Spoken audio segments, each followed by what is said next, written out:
is going on, Stokastic baseball fans? How you doing? Long time no see, gang. It's been a minute since I've been in front of the camera here doing one of these baseball shows after kind of a lot of them to start the season, which was a blast. Been kind of bored. No columns for me lately, but hey, we plow through and we got to keep on doing our thing here. I'm here with Gundacker. We're going to go through the entire 6-game main slate. Gun, how you doing, man? Doing good. I can't hear Gun. Oh no, can you hear there me? he is. I got you now. All right, it was just a little delayed reaction on the how you doing. All right. Didn't know it was such a tough question. I mean, it's been a rough day, Terry. Yeah, it kind of has. Another one of those pesky combined no hitters against our Yanks here. That was kind of ugly. I can't believe that ball Joey hit in the the 8th. I can't believe that didn't get out. There was a one of those wooded dongs said it would be out in 3 out of 30 parks. There's no way that's not a Yankee State. I was dead between last night and today. Dead balls came back. You can't convince me otherwise. Yeah, seriously. Poor snake bit Joey Gallo, but man, that was a toughie. So, let's dive into this slate. I'm a little bit rusty on my chops here for hosting this thing. So let's see, guys. Make sure you hit the like, the subscribe. That really helps us all out down there. You subscribe, you get all the breaking news and all the cool things we're doing over at Stokastic. You hit the like, really helps Stokastic out a lot, helps the channel gain followers, all those fun things, the YouTube algorithm, so on and so forth. We're brought to you today by OddsShopper, our sister site that you guys know and love and hopefully are using to win money. I know I go to it quite a bit. It's a killer site. We'll talk about them a little bit more later on. We've also got some free stuff up on the site today. Let's see. Looks like main slate ownership for this MLB slate that we're going to be talking about. And then MMA rankings. We've got a big fight night coming up. I don't know if it's a big fight night, but there's a fight night. You guys know I don't follow MMA. We've got Pete the Heat coming up later on talking about all of that. So I think it's Jason Floyd and Pete the Heat after us coming up. So free rankings for MMA tonight. Live before lock coming up after this show for that. Gun, let's dive into this one and talk about some baseball. It's been a minute since we've been able to do this, so I'm been looking forward to this one. I love talking baseball with you, man. Let's get started. We'll go to the Rockies and the Twins game if you're ready. We got Antonio Senzatella on the hill for the Rockies, taking on Chris Archer going for the Twins. Any love for either one of these two pitchers on a day where we've only got 12 and kind of thin pickings in my mind? I didn't. What? Oh, I do have it. Okay. Neither pitcher really. The games are in a different order on DK and FanDuel. Is that what it was? I typed them up differently, I guess. They all had 7:15 start times, and for some reason I typed this one third. Yeah, this one's third in some spots. FanDuel had it first. My thing works off of FanDuel's schedule. Right. That's a big 1074 for Antonio Senzatella. $175 on the whip, 11% K rate. Just really no redeeming qualities to want to roster. For sure. Always looking to pick on him. A 6.06 expected ERA. The Twins lineup actually has Byron Buxton in it today, so that's good. And then that one through that whole lineup is in play for me. I'd probably be the lightest on Nick Gordon, but neither pitcher that stunning. I wouldn't hate a little bit of Chris Archer if you were in shambles and it came in a 1v1 between him and Senzatella, but no Senzatella. Yeah, I can't see a world where I'm getting the Senzatella, even at 6,600 on DK as like an SP2. I just don't even think he's worth the dart throw. Like you said, an 11.3% strikeout rate, a Greinke-esque 6.3 swinging is just not there. I do think there's at least a little bit of room in that sense on the DK slate, 6,400 for Chris Archer. As an SP2, I think he's playable here against this Rockies lineup. They're not the best lineup in baseball. Rockies on the road against a righty has long been a target for us for DFS. 17% strikeout rate, a 9.5 swinging, a 4.96 xFIP, a 3.56 home run rate for Archer. It's not pretty, but I think like price and situation, like I think we can go to it. My question is, do you go to him at all at 6,900 on the FanDuel slate? Do you take any cheap pitcher dart throws? I think I like to play some of the cheap pitchers a little bit more than you do. I know you tend to prefer some of the, go to the high price pitchers and try and win it with bats. Would you tangle it all with some Archer shares for so cheap that you can buy basically any bat combos you want here? So if I'm going to take a shot at like a pitcher that don't really bank on a ton of strikeouts, it's usually like a Bassett or Merrill Kelly, guys that can throw 100, 110 pitches, eat that quality start, kind of offset some points. Archer really hasn't thrown more than 70 pitches since, May 28th. So I don't trust that he's long for this game. And he hasn't gone out of the fourth inning in 5 of his last 7, 8. So I just feel like on a site like FanDuel, where you really want that win and quality start. I don't know that Chris Archer's ever long for a game with that low of a pitch count. So I wouldn't hate you for like a SP2 on DK, but on FanDuel, I don't even think he's in the pool for me. Yeah, it's a tough ask over there. That's why I kind of wanted to bring it up, because we do have Mike Minor on the board, who I think is a much better option for only $100 more. I haven't looked at his popularity. I assume when we get there, we'll see a much bigger popularity mark on Minor, but I think it just makes sense. Like you said, Archer just doesn't give you that kind of depth. And that's what a 10.2% walk rate, a 1.30 whip for a bad pitcher who doesn't strike anybody out, puts a lot of balls in play. That's kind of what that's going to lead to. So I think he's kind of unusable. If I see him sneak into a few shares, it's probably one where I actually would go try and take him out. I might leave him in the pool just to see how he pops up and see what those lineups look like, but we've got time to play with it. 7:15 lock time, and we're only on until 5:55. Let's talk lineups and stacks then, since we both don't like either pitcher. I think we both want to play at least a little bit of both of these teams. You mentioned some of the Twins, specifically around, Buxton, Correa, Max Kepler, kind of the obvious names there. Who else are you looking at in that lineup? You mentioned not liking Nick Gordon, but do you play any Arias from the top? He's, for DFS purposes, for me, he's like, who do you like to go to outside of the three obvious guys? Yeah, I don't mind Arias lately just because he's so doggone hard to strike out. And, he's kind of like the old DJ LeMahieu. You play him, you're kind of expecting 2 or 3 trips around the bases. So I think he's still in play, 134 WRC plus. I do think you need to find ways to get somewhat unique with this lineup, unless you're going super contrarian at pitcher. Looks like we have the Twins as not only the top stack in terms of top stack percentage at 16%, but they're also almost 20% owned. So you have to really, really like them if you want to absorb some of that negative leverage, and then look for creative ways to get different. Maybe Gio Urshela in the 9th spot kind of turns people away, but he's a guy that we know can get on base and make a couple of trips around the bases himself. And then guys like Kirilloff, guys like Kyle Garlick, you're gonna overflow with those guys because of how cheap they are, especially Garlick. Typically I only see him against lefties, so maybe some projection models won't be as high on him against a righty. Only at 552 OPS since the beginning of last year against righties. So maybe he's somebody that we can get a little bit different with. But yeah, it's gonna be hard to get away from the big three, at least the big two, Buxton and Correa. Yeah, for sure. And I mean, we know that we want to use those guys. We can use those guys. They're pushing Buxton sitting here nearly 40% ownership on the FanDuel slate. It gets uncomfortable to approach the field, but nobody's saying take Byron Buxton out of your player pool, guys. It's just, roster him in a fair amount of your twin stacks, put him together with some of these other players. The lower owned, Gary Sanchez is only 14% owned, Kirilloff 14% owned. Garlic, I actually really like. I think that's a really interesting call because he's 2,300 on FanDuel, but more to the point, 2,200 over on DK. That's super cheap for a guy hitting 5th on the DK slate. At that point, I'm just going to stop worrying about any splits or anything like that with him. I'll focus on the price. I'll focus on the 53.1% hard hit and 16.3% barrel rate overall, and I'll take my chances at lower ownership. What about on the other side? The Rockies, Chris Bryant coming back to this lineup sometime soon, but not today. So there's still Connor Joe, Charlie Blackmon, Brendan Rodgers, CJ Cron, Ryan McMahon up top. Any love for that 5-man? And then do you get to anybody from the bottom end of this lineup? The main guy that sticks out is CJ Cron. Sure. Chris Archer, since the beginning of last year, over a 1.6 homer per night against righties, and he'll walk him too. So CJ Cron can have an exploitable spot. That's the highest power rating for me on the team. So he leads the charts. I don't think that's a crazy. That's probably like the most simple answer I could have gave you there.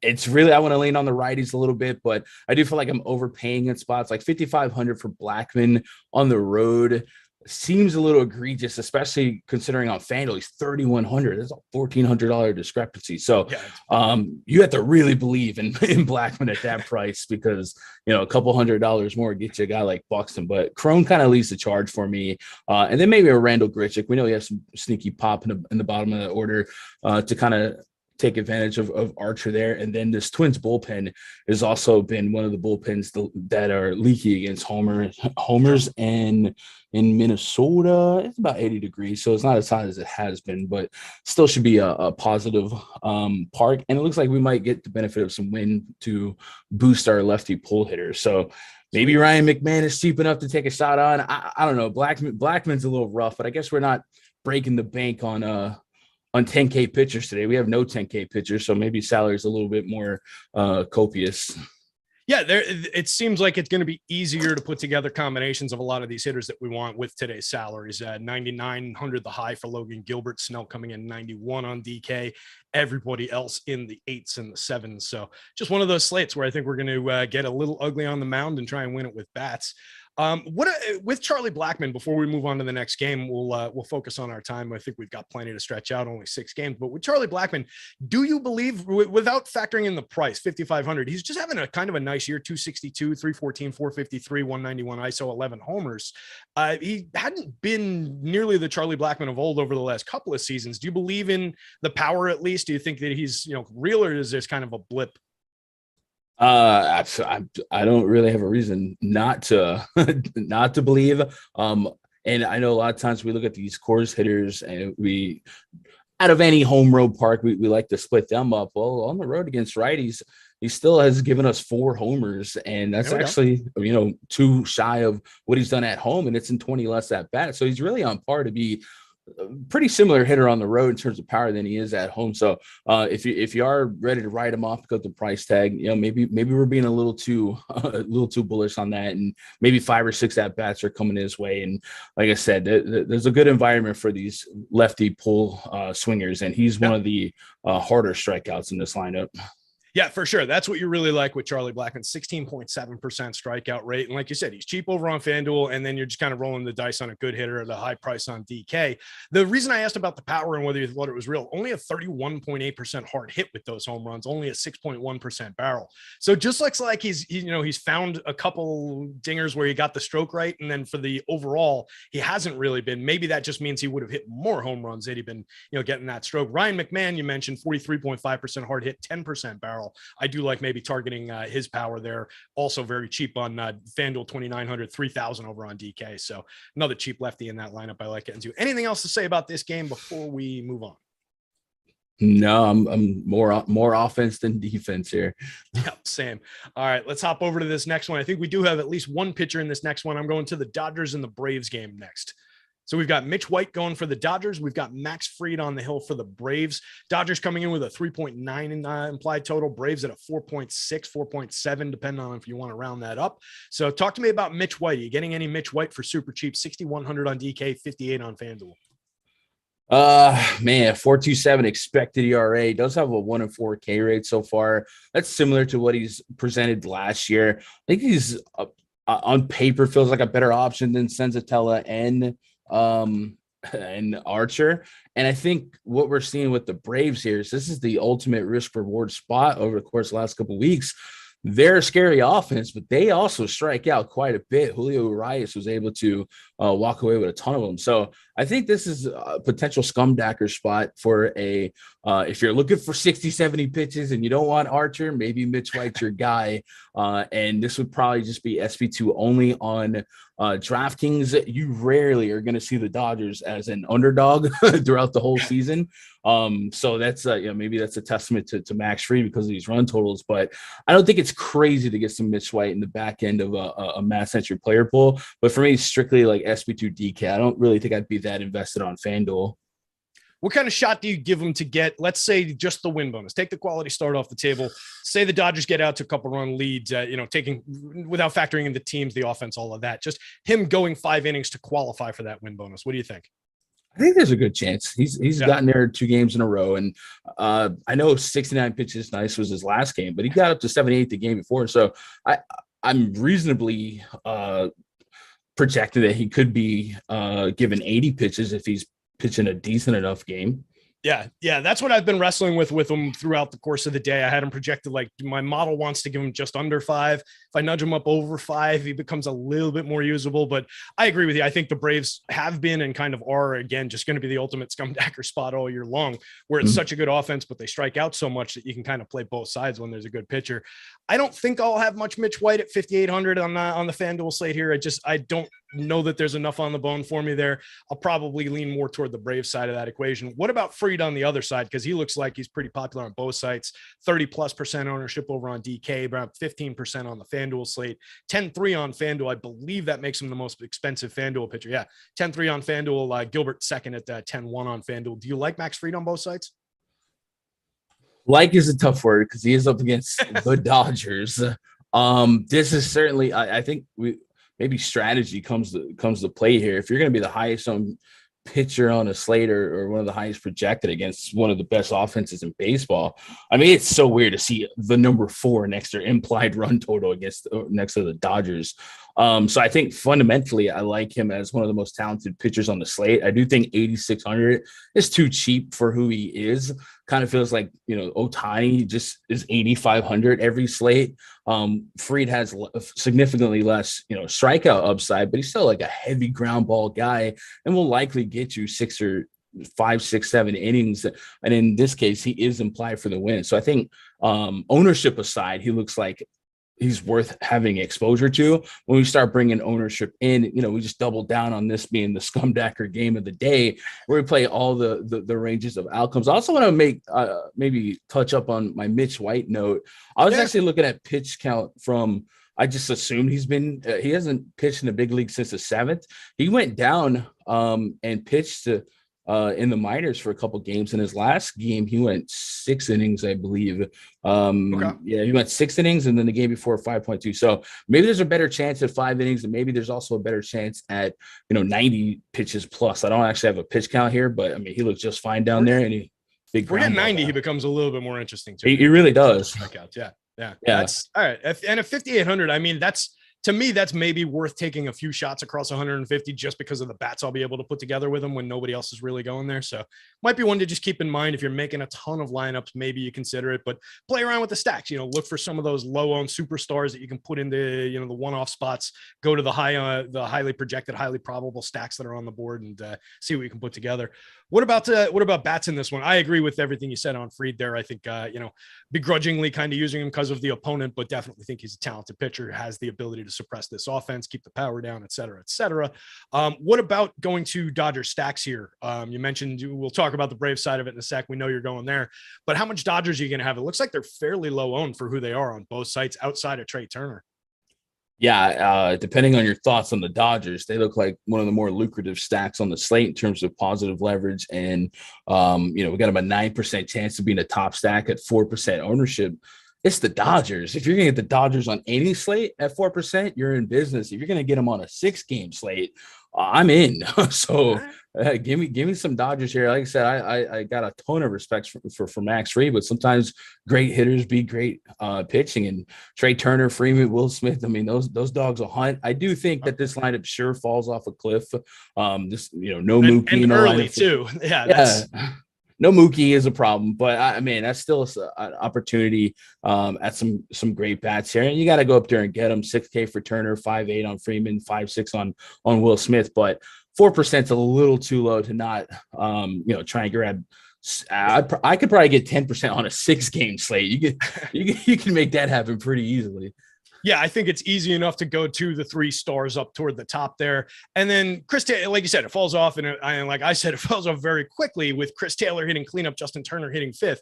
Those are 2 very good, very capable veteran hitters. I have no issues with either of those guys. Neither's having the best season this year, but I can always include them for fantasy purposes. And they're cheap on both sites. They're low owned on both sites.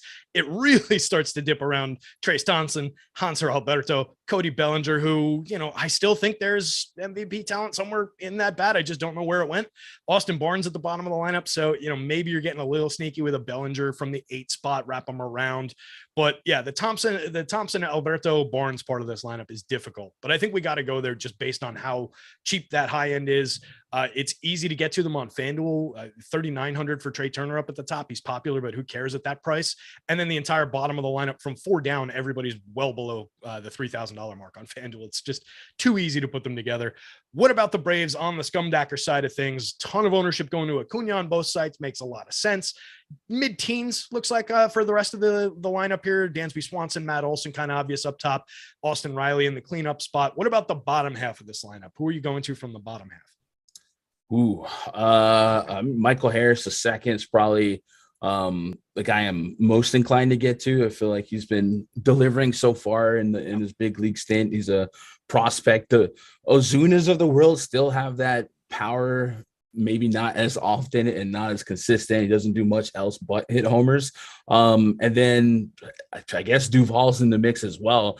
He has a very high strikeout rate, but his ISO still over 220 since the beginning of last year against righties. But I think Michael Harris would lead the charge there, and then maybe get that second leadoff hitter to get in front of Acuna later on in the game.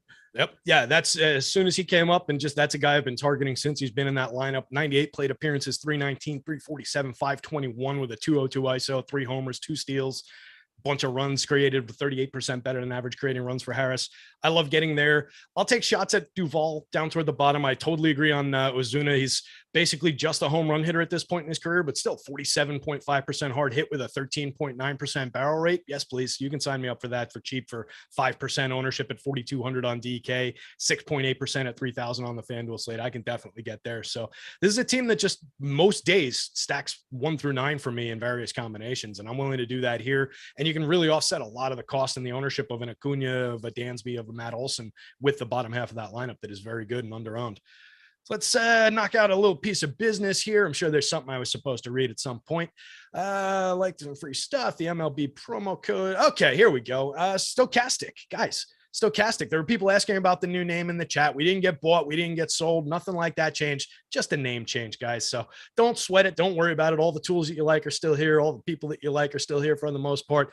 If you go to Stokastic and you want to sign up for everything that we cover, which is every sport, you can get baseball. We've got a big MMA fight coming up tonight. We've got PGA. There's all sorts of stuff going on through the summer. You jump on the platinum plan there. If you're a new user of Stokastic Plus Platinum, you can save 50% on your first month of platinum. All you have to do, click the link in the video description that's down there somewhere. Go to the site and then enter promo code MLB Live. That's all one word, all caps, MLB Live. That gets you 50% off of a platinum plan. Fantasy Cruncher's not included in that. Fantasy Cruncher's always a paid add-on at the site, guys. It's not our product. We just partner with them. It's a great product. I recommend adding it to your subscription. If you just want MLB content from Stokastic, $18.95 a week. Not too bad. So stop guessing, start winning. Join Stokastic Plus today. Somebody in the chat asked about my mug. That is not the Beatles. That is Elvis Presley meeting Richard Nixon. I don't know if it's on camera. At a certain point toward the end of his life, Elvis wrote Nixon a letter asking to join the DEA, and he wanted to be an undercover drug enforcement agent for the government. So he went and met Richard Nixon. I got that mug at the National Archives as a souvenir. Now we can move on. Moving on to. I feel like I would recognize Elvis in the back of a pool hall. Wait a minute. Right. Yeah. This is my friend Gary. He wants to buy some meth. Wait a minute. Hold on. You look just like. Gary, hold on. Sing Hound Dog. All right. We got the Cincinnati Reds taking on the San Francisco Giants. A couple decent pitchers in this one. I think a couple targetable pitchers. Mike Minor actually not drawing that much ownership, which is I'm kind of surprised by. He's projecting out decently for me. So I'm curious to hear what you think about him. Minor going for the Reds, lefty taking on the Giants. Giants throwing Logan Webb against the Reds here. Webb is drawing a ton of ownership on both sites, over 44% on DK, around 30% on FanDuel. Let's start with Minor. Talk to me about Mike Minor, who's pretty cheap and underowned. I have minor interest in Mike. I feel like where's EMAC? He would have loved that. I mean, just based on our top stack tool, a 13% chance of Mike Minor to be a top pitcher today with 8% ownership, maybe 9%, a little bit of positive leverage to be had. He is probably going to be stretched out to 100 pitches by now. He went into the 90s in that last 2 starts. So that's a good sign. I don't historically in the last couple of years love pitching lefties against the Giants. Wilmer Flores, Austin Slater, Darren Ruff, Longoria. These are some tough names to get through, but it's past those guys. We got a lot of Jock Peterson, Mike Yastrzemski, guys that have sub 140 ISOs against lefties. So it's kind of a hot and cold matchup, but it is a plus park. Maybe it's a little bit more on the hitter side because it's going to play as a day game in Oracle versus what they usually go through. But at 6,200, man, that's a lot of pitches to get some fantasy points. So if he can stay on the right side of the scoreboard, maybe give up less than 3, I think he has enough pitches to go 6, get us a quality start. A little bit of a Gundacker spot, but also a positive leverage spot. And 6-game slate, the smaller the slate, the more positive leverage means something to me because it's usually harder to come by. So 6,200, SB2, sign me up. Yeah, he's projecting out well for me. It's not one I like, kind of like you're saying, it's a short slate special, right? He's good enough to get us there. Nobody's going to really like it, but nobody without the public going to it, I do, that makes me like it a lot more. What about Logan Webb on the other side? Strikeout rate definitely down this year, but it's started to sort of bounce back over his last couple starts if memory serves. Checking in at only 7,800, pulling a ton of ownership on DK. 9,600 is the appropriate price on FanDuel, still pulling about 30% ownership. What do you think about Webb going up against the Reds? And it's a bit better version of the Reds lineup than we've seen with Jonathan India coming back. Yeah, it is. And Webb's strikeout rate, like you said, is down, but it's still 24% this season against righties. Still not at the 30% that it was last year. But this is actually going to be a pretty righty-heavy Reds lineup. Just Joey Votto, Mike Moustakas coming in as left-handed hitters. So maybe we can lean a little bit more towards this 2.78 xFIP against righties with that 1-4 K rate, that 56% ground ball rate. So I think he's in a solid spot. Especially at 7,800 on DraftKings. There's just a really hard failure at that price. Like I would take probably 14 plus at that price point on this slate. And the last couple of games, we're seeing a little bit more upside. I mean, we just talked about, Atlanta being a big strikeout spot. He did his thing there. And I don't know that any other pitcher has more bullets in the chamber than he does. 107, 112 in his last two outings. So even if he does give up a hiccup or two, he's got enough eraser potential to maybe override some earnings with another K or another inning pitch. So I actually think points per dollar and floor versus ceiling might be one of my favorite options today. Yeah, I think he's probably the strongest option on the board in terms of general quality, matchup, all these different things. There's a lot to like about Logan Webb. And then, like you're suggesting, just the margin of error at that $7,800 price, he can give up a few runs, not turn in a dynamite start here, and you're still okay, where he's got a lot of upside to turn in a very, very good start here. One of the things I like, the 11% swinging strike rate, it's down from 12.4% last year, but it at least supports the idea that he hasn't totally lost the ability to strike people out. He was 26.5% last year, up to 21.6 this year. He was under 20% like 2-3 starts ago. So it is starting to come back around. And the other supporting peripherals are still good for Webb. 3.15 xFIP, a 1.73% home run rate. So I'm happy to go there. I'll take my shares. I'll go along with the public. Are you around the field at 45% on DK, 30% on FanDuel? I think I'll probably undercut just because of how I create a full pool of lineups, but I'll probably be 25-ish, 20% at least on the FanDuel slate. Yeah, so I'm only on DK tonight, and I was sitting at 50, which is slightly above. I just think if he was 10K, I'd have more pushback. But this is remember the other night where Ohtani was super chalk at 8,500. It's just I didn't see him failing enough at that price to go the way. Obviously, because of that ownership, we're gonna have some hedge life going on here. But man, the Reds away from Great American Ballpark, especially against righties, they're just not scary to me. 86 WRC plus on the season against righties. India does help. Brandon Drury has been good this year, so I know who I want to get to on these hedge stacks, but I just think the price is way too low on DraftKings. Yeah, DK, I'm with you. I think it makes sense, at the field or even above, and I could see getting even more aggressively above than that. Slight margin above that you are if you wanted to do it. It's definitely on the table. The way that I make lineups probably wouldn't lead me in that direction just because I shave off a lot of shares and go to weird pitching. But I can totally see it not being a mistake at that price. So let's take what you were just saying, though, and go through this Reds lineup, because I do think it's at least interesting to explore as a hedge stack here. Everybody, 3.1% for India on the DK slate is the highest ownership mark for anybody on either slate in this lineup. So India, Drury, I agree off the top. You can grab shares of them. Pham into Votto. Are you interested in any of the 3-4 hitters there? And then what about the bottom half of the lineup? Is anything interesting down the bottom? 1 through 4, I mean, it's the most interesting. We just have to make sure Pham isn't on the field before the game with Chalk Peterson on the other side. That's right. Yeah, bottom half of that lineup is really, really rough. It's mainly 1 through 4 when I get to those head stacks, but I guess we'd spin the wheel, make a deal with the Farmers and Moustakases of the world. I'm not getting any power numbers to speak of, and there's no redeeming qualities in that bottom half. So we're just kind of hoping for baseball to be baseball, Susan. Yeah, Mike Moustakas sitting 3 home runs and a 106 ISO over 186 plate appearances. That was a former big time power hitter. And then Nick Senzel, 219, 274, 271 with a .052 ISO and 1 home run over 174.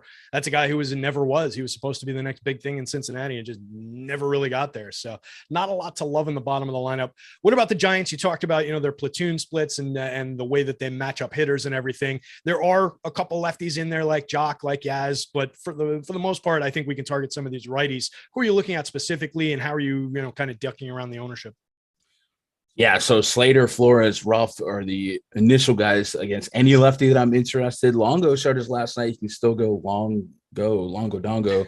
And then in short sample size so far this year, I don't think this will hold up, but Miners actually led a couple bombs to lefty. So maybe they're seeing something with Yaz and Jock in the mix there. But I think it's the usual suspects. I am worried about some of the mid-game platoon sub-outs like a Darren Ruff, but I think as long as we play Darren Ruff in DFS, that's always the case no matter where he's at. So you're just knowing that comes with the territory. And I think the price also kind of allows for that to happen. 26 on FanDuel, 3K on DK. So probably 1 through 5 is the main points of interest for me. And then Yastrzemski, if they do get through Minor and they start bringing in that bullpen's been atrocious, and all bets are off.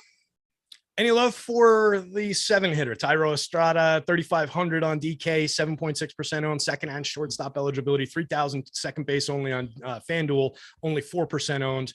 Nice little 263, 318, 388 with 5 homers, 10 stolen bases for Estrada. He's been semi-useful this season. You like to see him get on base more, but he's creating runs 2% better than average. Just as kind of a utility add and click to a stack for cheap, low ownership. Would you go that deep into this lineup, or are you leaving it off at 6?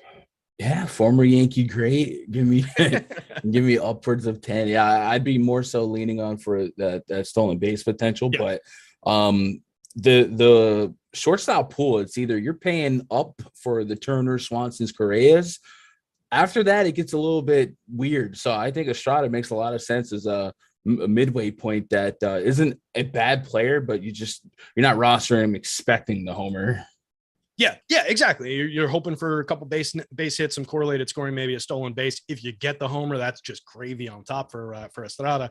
But I think he is interesting because, especially if you're stacking these Giants with a team that's not one of the teams that has one of those superstar shortstops, if you're not going to a superstar shortstop one-off, which would be like Trey Turner at 15 or 25 or whatever percent ownership, I think that these lower end shortstops are interesting. Those guys who play second base, shortstop, the middle infielders, because they can fill those roles somewhat capably with a lot of correlated scoring. So the guys who have some skill set, like, a little bit of power, some speed, like Estrada, I think remain interesting. So I do tend to look to those guys a little bit when they're cheap and low owned. Anything else on this one, or should we move on to the Mariners game? No, let's matriculate on. Right on. Let's talk Mariners and Angels. We'll do the pitching, and then I'll do an odd shopper mention real quick. So Mariners have Logan Gilbert on the mound. He's only pulling 14.7% ownership on DK, only 5% on FanDuel for 10-1. I like Gilbert. I think he's a pretty talented pitcher, decent little K rate there, going up against an Angels lineup that certainly has a lot of strikeouts available. What do you think about Logan Gilbert to start us off? Yeah, you got to hold your breath on 1 through 4 of the projected Angels lineup, but as good as Trout, Ward, Ohtani, Walsh have been, as an aggregate, what are we saying? 28% K rate. You can still strike them out. It starts to develop into a scumdacker spot. But if you do get through 1 through 4, we talk about falling off cliffs in that Dodgers lineup. This one is free falling with a bunch of 140 and even sub 100 ISOs in the bottom half of that lineup against righties. So certainly a high risk, high reward spot. And I think you mentioned it, Gilbert's ownership. And I think anytime Trout and Ohtani are on the other side, they're going to suppress a pitcher's ownership. Gilbert probably has the most upside in terms of strikeouts versus low ownership on the slate. We have him at a 21% chance of being a top 2 pitcher on the DraftKings slate at just 13% ownership. So that's 7% leverage. And I know technically Archer has a little bit more positive leverage, but I'm not going to do that. Mitch White's got the case, but Mitch White's a very similar play here as Logan Gilbert. They're almost the same play, but different, with Gilbert costing you 10K. So I think he's a fine tournament play. We'd always run it back. Anytime Trout and Ohtani are in lineups, they're going to be in our lineups no matter what. But yeah, Gilbert has a great chance at upside tonight. Sure. Yeah, absolutely. And I'll go you one better on those, the 5 through 9 hitters. You mentioned their split ISOs. They're full just against everybody ISOs. The average ISO for those bottom 5 hitters is 0.095. There's a 116 for Marsh and Rengifo, and then below 100 against, just for the full season for the other guys. Their WRC plus average is 65. So they average 35% worse than average creating runs for that bottom 5. That is bad.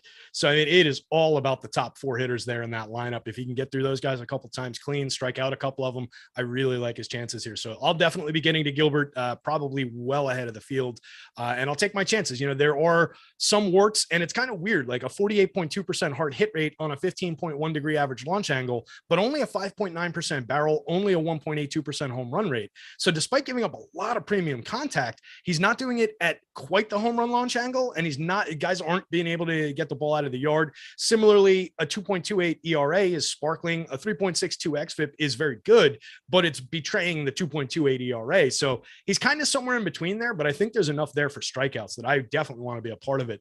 What about Sandoval on the other side? Another pitcher comes in dramatically different price-wise. 8,000 on DK, pulling 30%. 9,500 on FanDuel, pulling about 10%. What do you like about Sandoval here? Man, this Mariners lineup, when you start splitting them against lefties, it gets a little rough if we use a rolling sample size. I think Julio Rodriguez is definitely going to be one of my more sought after targets on this Mariners team. But this lineup gives me a lot of red in my spreadsheet too, Terry. So I think at 8K, you definitely have a strong case for him to go ahead and turn in a 16 fantasy point day and move on from there. I don't think either lineup is confirmed. So I haven't seen him yet. Yeah, maybe we'll get a curveball in that Angels lineup or something like that. But I do think Sandoval gives us enough opportunity at this price point, and his ability to keep the ball on the ground with some strikeouts to boot makes him a super solid option at 8K on DraftKings. I think the real meditation point is 9.5K on FanDuel. Because you're gonna need a little bit more, and you gotta really process the outcomes here. But this projected lineup has a ton of strikeout equity in it, and I got just 1, 2, 3, 4 guys in the projected lineup with the positive WRC plus against lefties since the beginning of last year. So it's not a bad matchup. I definitely prefer the 8K price tag though. Yeah, I'd rather buy him for that. But to further that point, a 146 ISO against lefties so far this season for Seattle's active roster at 2.64% home run rate. Both of those are 20th in baseball in the split. They do create runs 3% better than average. That's 17th. They strike out 22%. That's exactly in the middle of the league at 15th. But I definitely think, Sandoval's a talented pitcher. We've seen him strike out 25.9% over 87 innings last year. He's 22.7% over 60 this year. I think there's plenty there. I don't mind that. I don't like the $9,500 price, but at least it's suppressing the ownership. If he was $8,000 on FanDuel, I feel like he'd be pulling in around that same 30% ownership. So that's what we gain by paying up a little bit for him here. So I'll be doing it. I think I'll have more Gilbert at 5% ownership, even at the higher price than Sandoval, but it'll be close. I think I'm going to have a lot of both sides of this one. We'll talk about the offenses and the stacks in just a second, but let's hop over and take care of some business. Sister site, Odds Shopper. Make your best bets in 30 seconds or less with Odds Shopper, you guys. And I'm going to tell you, it's less than 30 seconds. You go in there, it's 2-3 clicks, and your bets are in front of you. It gives you hundreds of bets featured every single day. Gives you the edge that you need in betting props and game lines across every single sport that you're interested in. Sign up for free now via the link in the video description down there. Once again, there's a lot of links down there. You guys should check it out. People are always asking, like, who's hosting the show? What are we talking about? It's always in the description. So are the links. So jump in there, click the Odds Shopper one, go in. There's a sign up wall now. It's not a paywall. Everything's still free. We just want your email address. It gives us a little bit of something to in return for all these great picks and odds that we're providing. Odd Shopper gives you expected win percentages and ROIs. It uses the same DFS projections that we use at Stokastic to filter out the best bets available. Also features a parlay builder with optimized parlays and an arbitrage tool that helps you guys identify risk-free, guaranteed profit bets across books.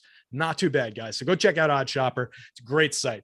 We'll talk about the referrals program in a couple of minutes, but let's jump into the Mariners and the Angels stacks here. Are you going? You mentioned Julio Rodriguez off the top. Fantastic rookie. He's been just amazing this year. 10 home runs, 19 stolen bases, creating runs 27% better than average. He's not even 4,000 somehow on FanDuel, still owned under 10%. That seems like a mistake. 5,700 on DK seems more appropriate, owned under 10%. What about everybody else in this Seattle lineup? Who are you putting together with Julio Rodriguez?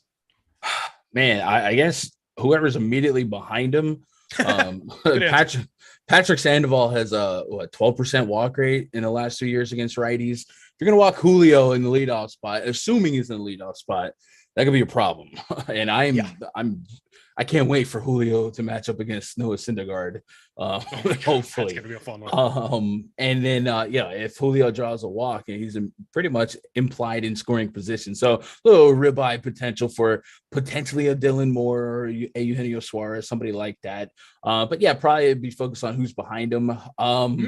But this is a tough team to like based on what I'm looking at. And Sandoval, like we said, it doesn't allow a ton of power. It keeps the ball on the ground. So I think we're going to be looking for good contact hitters, good hit for average, and then maybe some stolen base potential if it is like a Sandoval Suzuki battery. So Dylan Moore, if he's in the 2 spot, Suarez. I don't know if Justin Upton Revenge Dong is something that you want to get behind here, but I guess historically lefties is the split we want. Yeah, for that's where you're looking. If it's a surprise to everybody, I think that he's still in the league, let alone alive or whatever. But you could take that shot. You could take maybe a Luis Torrens shot if he's in the lineup for super cheap as a catcher with a little bit of pop against the lefty here. If Jesse Winker is in the lineup, lefty. Low owned, not that expensive, very capable hitter overall, but it's primarily against righties. He's not great against lefties. Sandoval, decent lefty. Do you go to any shares of Jesse Winker here if he's in the lineup? What if I told you that this year he's been better against lefties than righties? There we go. Last year was abysmal, unusable, but he actually has the same amount of homers against lefties as righties this year, and it's in almost 110 less at bats. So it's not impossible in the year 2022. Maybe that's something to split it up. And then much like the Mariners bullpen, the Angels bullpen has also been subjective to the long ball. And I would imagine temps are high enough that 80 degrees. So yeah, I'd get to a little bit of him. And I don't think he's going to come at a high ownership no matter where he hits. Yeah, and that's the appeal there, I think. You're getting he's not a star, but like last year in the overall, he was probably that next tier down, very serviceable, very capable hitter. Came out here and, not met expectations so far, but nobody's going there lefty. Nobody goes to him a lot in general. He gets left on the table for his talent. So I think I'll go there. I think I'll have him in some lineups if he is in their lineup, something to keep an eye on. Like Abraham Toro at all interesting to you toward the bottom before we skip on toward the Angels? If he's in the lineup, switch hitter. Not very, no. Maybe still a base or something. But no is a fine answer. I'm just throwing out some names. There's a lot of red. There's so much red on my spreadsheet right now. Yeah. Oof. So let's hop over to the Angels side of things. We talked about how stupid and top heavy this lineup is. The top 4 hitters everybody knows. Trout and Ohtani. It looks like everybody's putting into lineups. Would you go to some Taylor Ward and some Jared Walsh around those guys? Build out a 4-man. Would you extend it to a 5? Let's put it that way. Presuming you're going to build a 4-man with Ward, Trout, Ohtani, and Walsh as the top 4, do you go to a 5th man? And if so, who is it?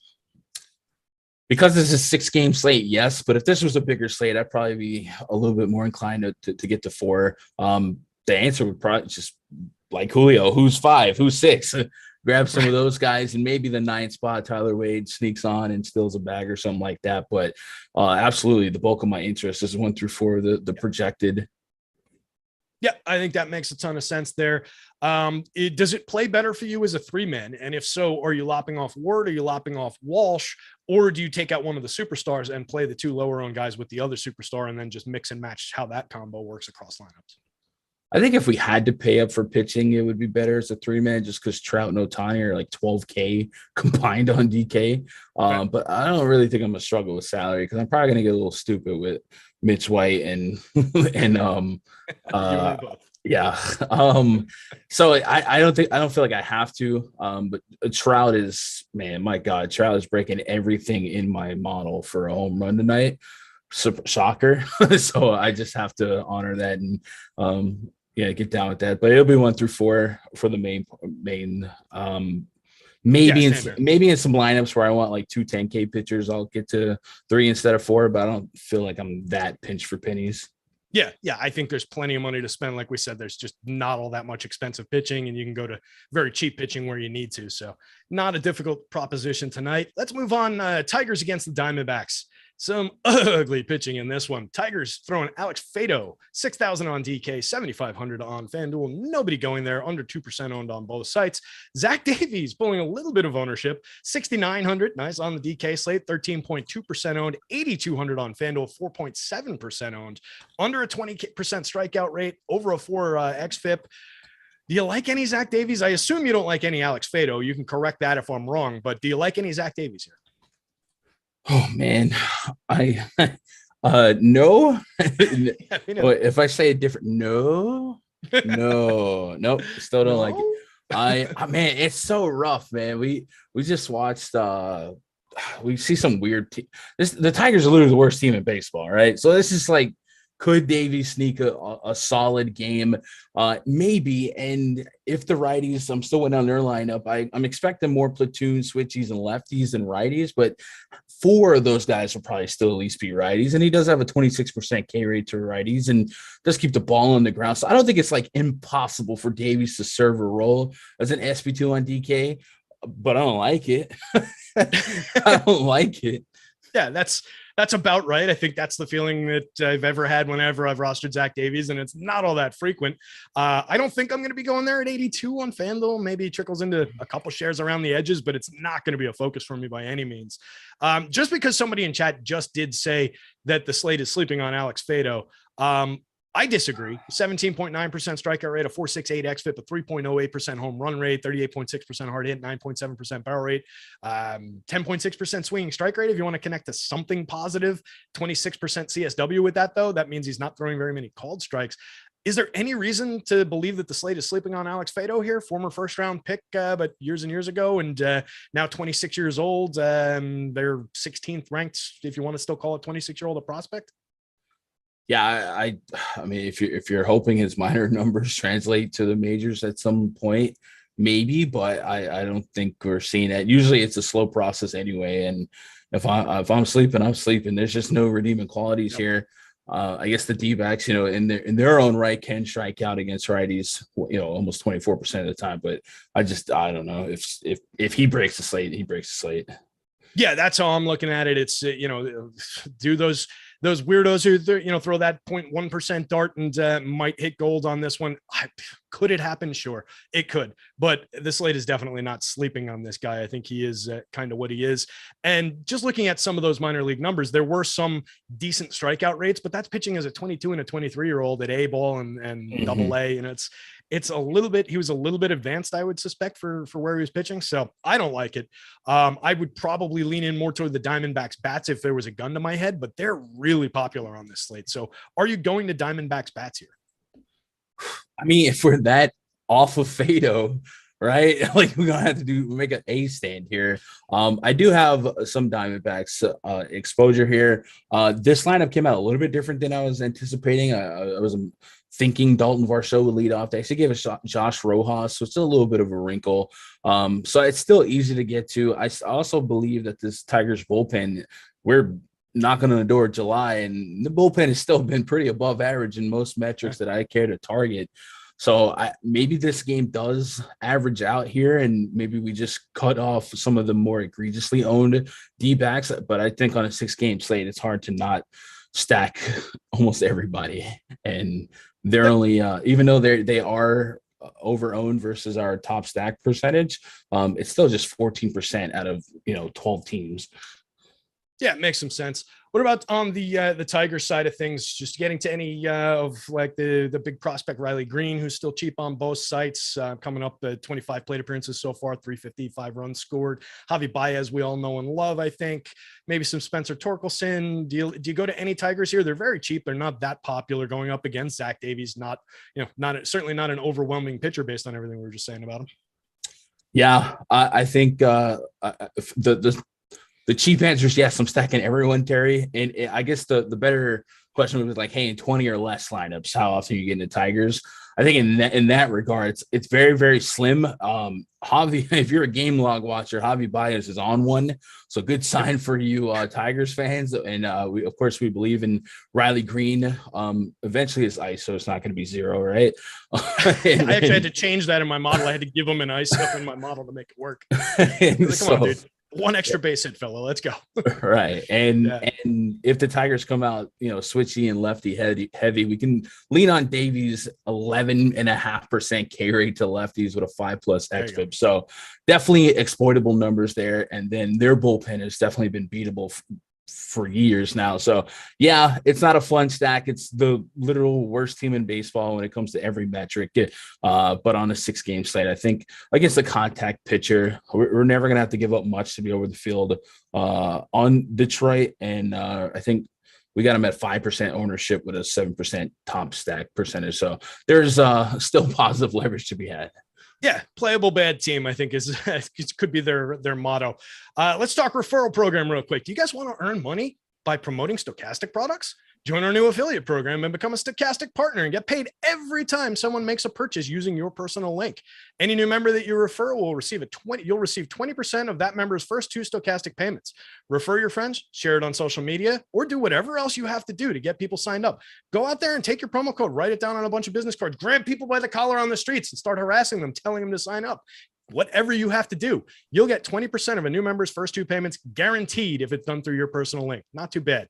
For more information, visit stokastic.com, affiliate-program, or follow the link in the description below. Told you guys, a lot of links down there. Join, promote, profit with the Stokastic affiliate program. Last game on deck, Gun. We got about 3 minutes to talk about this one. Didn't mean to cut it that short. We've got the Phillies and the Pods. Zach Eflin going for the Phils, pulling mid-range ownership for a mid-range price on DK. Very low owned at 8,000 on the FanDuel slate. Blake Snell is kind of an interesting talking point, pulling a lot of ownership on both sites, 91 on DK, 84 on FanDuel. I think we can agree Zach Eflin is what he is. Let's talk Blake Snell. Are you going to Blake Snell here against the Phillies and their power against left-handed pitching? Man, I can't remember the last slate where I didn't feel like Blake Snell was unbelievably over-owned based on what he's actually doing. Yeah.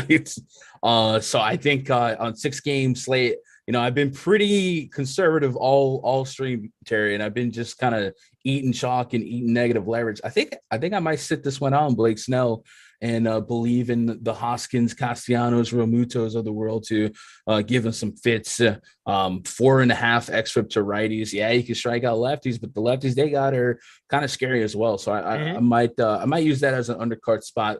Put that 50% on Logan Webb. I believe in him a lot more than 41% on Blake Snell. So I might use that as my way to get different on this slate. Yeah, I think I'm with you on that. I'll have some. I don't think I'm going to take him entirely out of the player pool because there's still some strikeout upside there, but a 13% walk rate, a 1.45 whip for him so far this season. That's unsustainable. 35% hard hit, 8.8% barrel. Okay. Those are okay. Those are, a little bit better than average on the hard hit and right around average on the barrel. 1.53% home run rate. So he's kept power in check to a degree. There's a ton of power on the other side of this one. So I like the upside of that, especially when I can get Phillies at no ownership. I'm happy to go there. So let's talk Phillies bats. You mentioned a couple of the righties, but take me through the lineup specifically. We've got like 2.5 minutes. Yeah, based on the projected lineup, Hoskins and Castiel play against any lefty in baseball.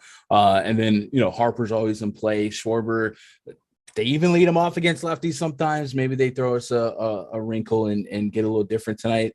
And probably some Alec Boehm exposure would also be included for me today. I don't know if they get really weird with it and put in more lefties here, but right now I'm just looking at 2 lefties in the projected lineup and just Schwarber and Harper. So that's kind of scary. Yeah, I'm happy to take those guys against any lefty in the league, Blake Snell or not. Even if they're just out there drawing walks and correlating for me, I'm even fine with that in this short 6-game slate. And yeah, probably no like Bryson Stott toward the bottom of the lineup as another lefty. I don't think we'll see him, but I would probably roster him if he's in there because he's been somewhat successful this year. And another guy could be a little sneaky toward the bottom. With a minute left to go, any love for the Padres offense, or if there's anything you wanted to say about Zach Eflin, we cut him short. Yeah, I'm not that enthralled with Eflin. I will say there's room for positive regression, 3.01 expected ERA versus a 4.43 ERA, and Padres without Machado still don't offer a ton of power here. So I don't know that I'm banking on him to be a great DFS play today, but I could certainly see him not get crushed tonight. Yeah, and I think that's who Zach Eflin is on a lot of these slates. He's a 20% strikeout pitcher, doesn't typically get lit up all that much. Serviceable, could get through this week lineup a few times. I'm probably not going to many Padres. They'll pop up where they pop up, but it's certainly not a target stack for me. Any targeting there for you, or we just kind of play what we get?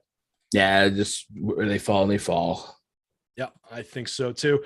All right, that brings us up toward the end of the show here. That was a really quick one. Went by too fast. I'm a little bit rusty, so we cut that last game short. Apologies out there, but you guys got some time. We'll be hanging out in Discord and everything to answer questions if you guys want. Coming up at 6 o'clock, 6 to 7, MMA Live Before Lock with Jason Floyd and Pete the Heat. Stick around for that one. Hit the like, hit the subscribe. We appreciate you guys. We'll see you around soon.